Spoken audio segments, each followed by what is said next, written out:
Today we are going to discuss kinetic energy of a forced oscillator and energy resonance, power absorption by forced oscillator and its quality factor. First of all, we will discuss kinetic energy of a forced oscillator and energy resonance.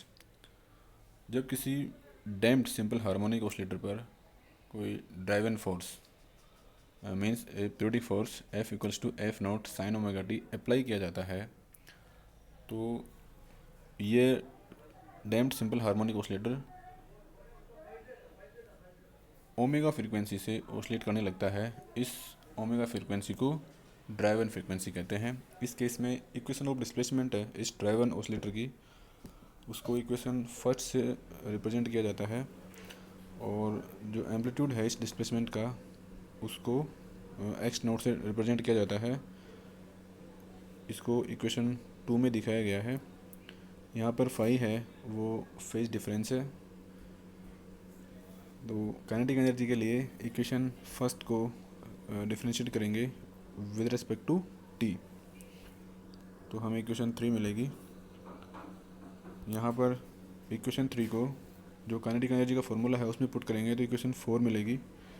यहाँ पर main kinetic energy को निकालने के लिए cos square theta की main value निकालेंगे, इसकी value half होती है। इसको पुट करेंगे तो इक्वेशन 4 में, तो हमें ये इक्वेशन मिलेगी। इस इक्वेशन में एक्स नोट की वैल्यू हमें इक्वेशन 2 से इसमें पुट करेंगे तो हमें इक्वेशन फाइनली इक्वेशन 5 मिल जाएगी।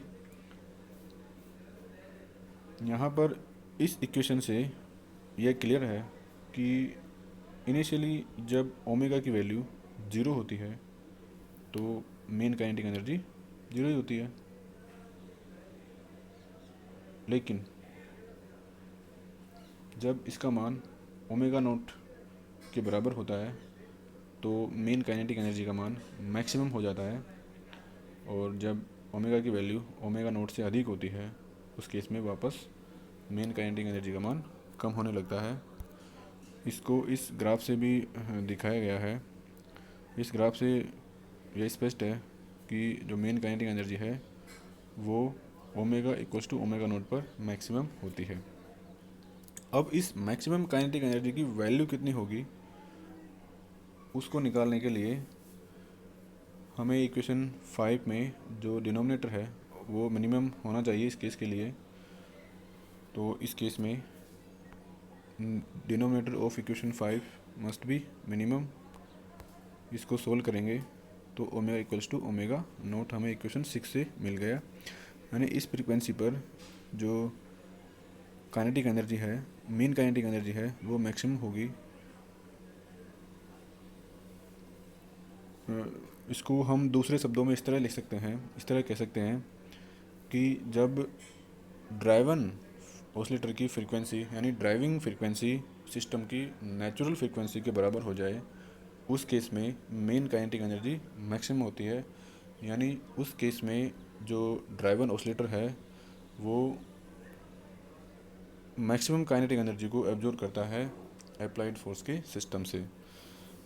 यहाँ पर omega equals to omega nought है, उसको हम इक्वेशन 5 में पुट करेंगे तो हमें इक्वेशन ये वाली मिलेगी। यहाँ पर जो टो है, रिलैक्सेशन टाइम है, वो 1/2R होता है। इसको यहाँ पुट करेंगे तो टो की टर्म्स में हमें मेन काइनेटिक एनर्जी प्राप्त हो गई। इसको क्वालिटी फैक्टर की टर्म्स में प्राप्त करने के लिए हमें फाइनली के की वैल्यू और क्यू की वैल्यू पुट करनी पड़ेगी। तो क्यू की टर्म्स में हमें इक्वेशन 7 से जो मेन काइनेटिक एनर्जी है उसका फॉर्मूला मिला है। नेक्स्ट है power absorption by forced oscillator and quality factor. किसी सिस्टम के द्वारा जो पावर एब्जॉर्ब की जाती है, इस केस में जैसे जो ड्राइवन ऑसिलेटर है उसके द्वारा जो पावर एब्जॉर्प्शन की गई है वो इक्वल होगी कि ड्राइवन फोर्स के द्वारा कितना कार्य किया गया है पर सेकेंड। तो हम इसको लिख सकते हैं power absorb by the oscillator P equals to force into velocity. इसको इक्वेशन फर्स्ट से हम लिख सकते हैं। यहाँ पर F की वैल्यू ये जो ड्राइविंग फोर्स है उससे पुट की है। हम जानते हैं कि इस जो डिस्प्लेसमेंट की इक्वेशन है वो ये होती है, और एम्पलीट्यूड है वो इक्वेशन 2 से रिप्रेजेंट किया जाता है, और जो फेज शिफ्ट है उसको इक्वेशन 3 से रिप्रेजेंट किया जाता है।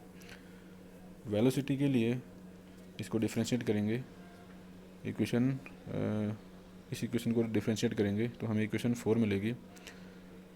इक्वेशन 4 को इक्वेशन 1 में पुट करेंगे तो हमें पावर का फॉर्मूला मिलेगा।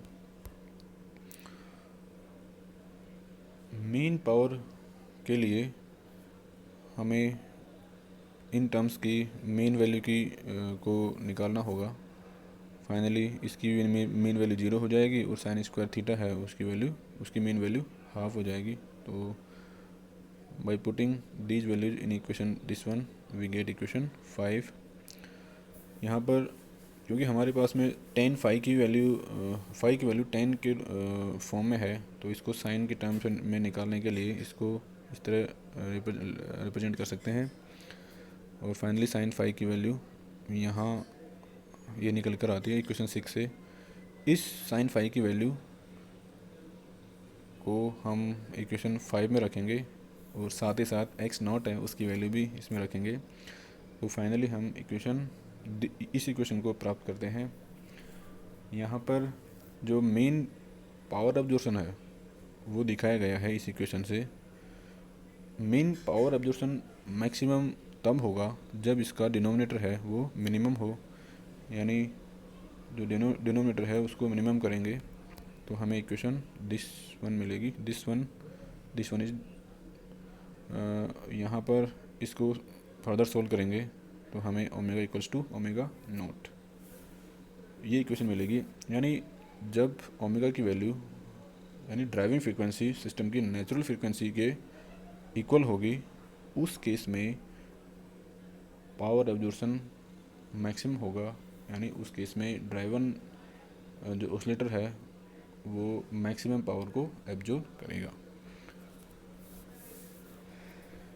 यहाँ पर ओमेगा की वैल्यू ओमेगा नॉट को यदि हम इस इक्वेशन में पुट कर दें, सबसे नीचे वाले इक्वेशन में पुट कर दें, इसमें यहाँ पर ओमेगा की वैल्यू ओमेगा नॉट पुट करेंगे तो हमें जो पावर एब्जॉर्प्शन है मैक्सिमम उसकी वैल्यू मिलेगी capital F square upon M into 1/4R। इसको टो की टर्म में हम इक्वेशन 8 से रिप्रेजेंट कर सकते हैं। यहाँ पर इस ग्राफ से हम देख सकते हैं कि जो यहाँ पर ये ग्राफ है ये ड्राइवन फ्रीक्वेंसी और पावर एब्जॉर्प्शन के बीच में दिखाया गया है। यहाँ पर हम देख सकते हैं कि जब ओमेगा की वैल्यू ये रेजोनेंस फ्रीक्वेंसी है omega equals to omega nought, जब ओमेगा की वैल्यू ओमेगा नॉट के बराबर होती है तो उस केस में पावर एब्जॉर्प्शन का मान मैक्सिमम होता है, पीक पर होता है। यहाँ पर A और B दो हाफ पावर पॉइंट्स हैं जहाँ पर जो मेन पावर एब्जॉर्प्शन है उसका मान मैक्सिमम पावर एब्जॉर्प्शन का हाफ होता है। तो इसको इससे मिलाएंगे तो ओमेगा 1 और ओमेगा 2 एक्स एक्सिस पर दो पॉइंट्स मिलते हैं ओमेगा 1 और ओमेगा 2, जहाँ पर मेन पावर एब्जॉर्प्शन का मान मैक्सिमम पावर एब्जॉर्प्शन के मान का हाफ होता है। इन दो पॉइंट्स को ओमेगा 1 और ओमेगा 2 है उसके कोरस्पॉन्डिंग जो A और B जो पॉइंट्स हैं उनको हाफ पावर पॉइंट्स कहते हैं।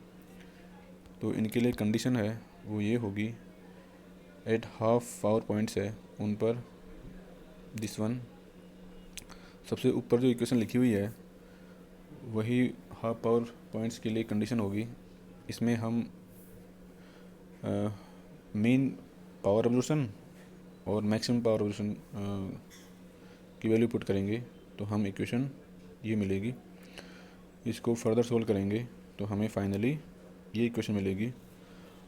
अब यदि ऐसा केस हो जिसमें half power points resonance frequency के पास ही हो, यानी हाफ पावर पॉइंट्स की जो फ्रीक्वेंसी है वो नेचुरल फ्रीक्वेंसी है सिस्टम की, रेजोनेंस फ्रीक्वेंसी सिस्टम की उसके नियर बाय हो, तो उस केस में ओमेगा नोट प्लस ओमेगा है उसको 2 ओमेगा से रिप्रेजेंट कर सकते हैं, यानी फाइनली हम इक्वेशन 9 को प्राप्त कर सकते हैं। अब यहाँ पर दो केस हो सकते हैं, एक बार प्लस और एक बार माइनस लेने पर हमें दो कंडीशन मिलती है। इन दोनों का डिफरेंस लेंगे तो वो ओमेगा 2 माइनस ओमेगा 1 वो 2r के बराबर होगा, जिसको इक्वेशन 11 में दिखाया गया है। अब जो डिफरेंस है यहाँ पर ओमेगा 2 माइनस ओमेगा 1 का, उसको हम बैंडविड्थ कहते हैं। ग्राफ से इसको समझ सकते हैं इस तरह से कि ओमेगा 1 और ओमेगा 2 का जो डिफरेंस है उसको बैंडविड्थ कहते हैं, ओमेगा 1 और ओमेगा 2। क्वालिटी फैक्टर क्या होता है, Q equals to omega nought T equals to omega nought upon 2r होता है। यहाँ पर 2r को हम ओमेगा 2 माइनस ओमेगा 1 से रिप्लेस कर सकते हैं, तो क्वालिटी फैक्टर का फॉर्मूला ये हो गया इक्वेशन 12 के अनुसार। और फाइनली इसको एफ नोट की टर्म में इस तरह से लिख सकते हैं, finally we get equation this one. हम इस तरह से हम क्वालिटी फैक्टर है उसको डिफाइन कर सकते हैं कि quality factor is the ratio of natural frequency to the bandwidth, यानी जो क्वालिटी फैक्टर है वो इन्वर्सली प्रोपोर्शनल होता है बैंडविड्थ के। So we can say that the quality factor can be measured by knowing bandwidth. Thank you.